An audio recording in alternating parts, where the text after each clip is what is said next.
Love letter लिखकर अमीर बनने की कहानी। Opportunity is everywhere. आपको स्टोरी क्यों सुनना चाहिए?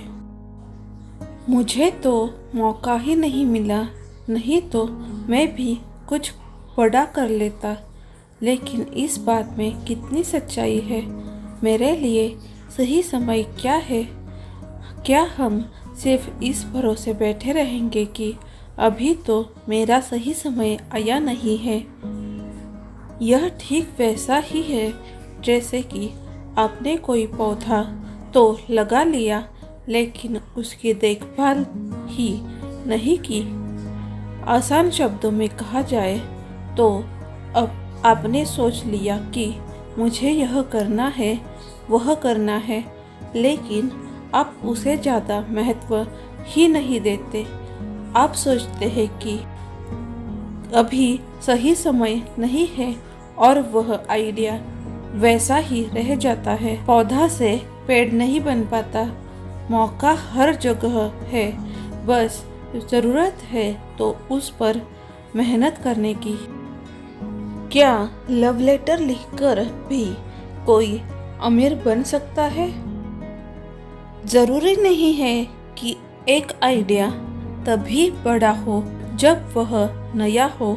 यदि पैसे कमाने के लिए पुराने आइडिया को भी टेक्निक के साथ जोड़ा जाए तो हमें कुछ नया देखने को मिलता है। जब आप किसी आइडिया को टेक्निक के साथ जोड़ देते हैं जिससे लोगों की मदद हो तो एक स्टार्टअप बनता है, जिसे कामयाब बनाने के लिए कड़ी मेहनत लगती है। आज हम ऐसे ही एक शख्स के बारे में बताएंगे जिसने चिट्ठी लिखने की परंपरा को ऑनलाइन कर दिया। व्हाट्सएप, फेसबुक पर घंटों घंटों बातें करना, वीडियो कॉल करना आदि, इन सब के बीच चिट्ठी लिखने की एक पुरानी परंपरा कहीं गुम सी हो गई है। वही अमित, अनिकेत और वरद, उसके दोस्तों ने हाथ से चिट्ठी लिखने का स्टार्टअप शुरू किया। इस स्टार्टअप में इनकी कंपनी पापा मम्मी, दादा दादी, प्रेमी प्रेमिका आदि सबके लिए हाथ से पत्र लिखते हैं। मतलब अगर आप पत्र के माध्यम से अपनी प्रेमिका या प्रेमी से कुछ बातें कहना चाहते हैं और आपको शब्द नहीं मिल रहे हैं तो यह आपकी मदद करती है।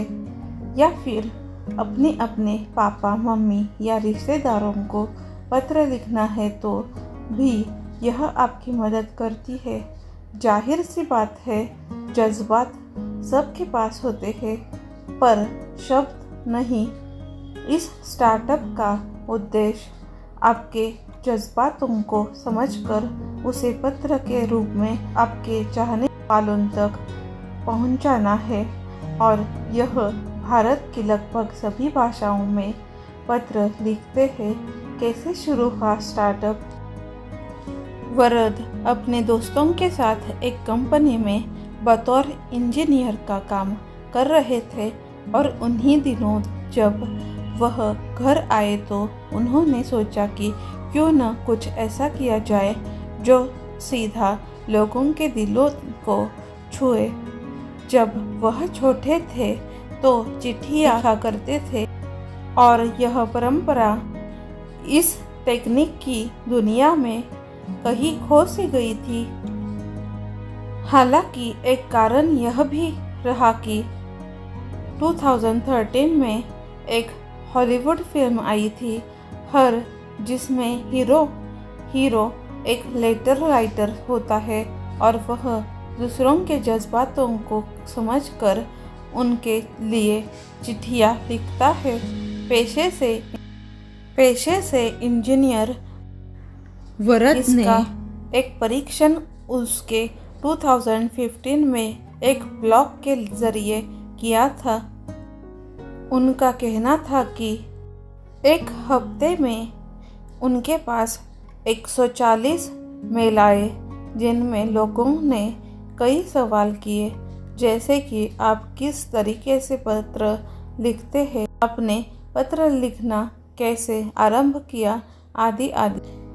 इससे वे काफ़ी मोटिवेट हुए, उन्हें काफ़ी हिम्मत मिली, जिसके बाद उन्होंने टीम बनाई और काफ़ी समय तक इस पर रिसर्च की और 2016 में इन्होंने अपनी company the Indian handwritten letter corporation register करवाई। वह बताते हैं कि दिन भर में उन्हें कई सारे रिक्वेस्ट आती है, जिनमें से 70% रिक्वेस्ट प्रेम पत्र की होती है। ऐसे में कई लोग अपनी भावनाएं बताते हैं और उनको शब्द देना उनका काम होता है।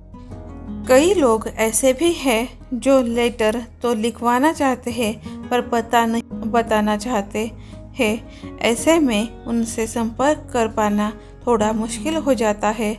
और कई ऐसे लोग भी हैं जो नियमित ग्राहक बन जाते हैं। कैसे होती है इस स्टार्टअप में इनकम? यह कंपनी अपने ग्राहकों से ₹2.50 160 पैसे प्रति शब्द लेते हैं और यह ग्राहक पर निर्भर करता है कि वह अपना पत्र कितने शब्दों का लिखवाना चाहता है। और यदि कोई ग्राहक उसे लिख सकता है तो उसे एडिट करने के ₹1 प्रति शब्द लिए जाते हैं और इन पैसों में अच्छी राइटिंग में लिखने से लेकर भेजने तक के पैसे शामिल हैं। यदि आप भी कोई पत्र लिखवाना चाहते हैं तो कम से कम ₹16 देकर लेटर लिखवा सकते हैं।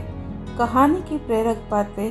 इस तरह की स्टार्टअप को देखने से लगता है कि अगर सोच पक्की हो और इरादे मजबूत हो तो हमें सफल होने से कोई नहीं रोक सकता। और साथ ही हमें खुद पर भरोसा करना और निरंतर प्रयास करते रहना चाहिए। सोच पक्की और इरादे मजबूत हो तो बड़े से बड़े काम भी आसान लगने लगते हैं। आपको बस यह करना है, आपने भी कुछ सोचा है तो रोज़ आप उस पर मेहनत कीजिए। आज जो करने का सोचा है उसे आज ही पूरा करो। ऐसी ही और स्टोरी सुनने के लिए प्लीज़ मेरे चैनल को लाइक कीजिए, शेयर कीजिए और सब्सक्राइब कीजिए। Thank you.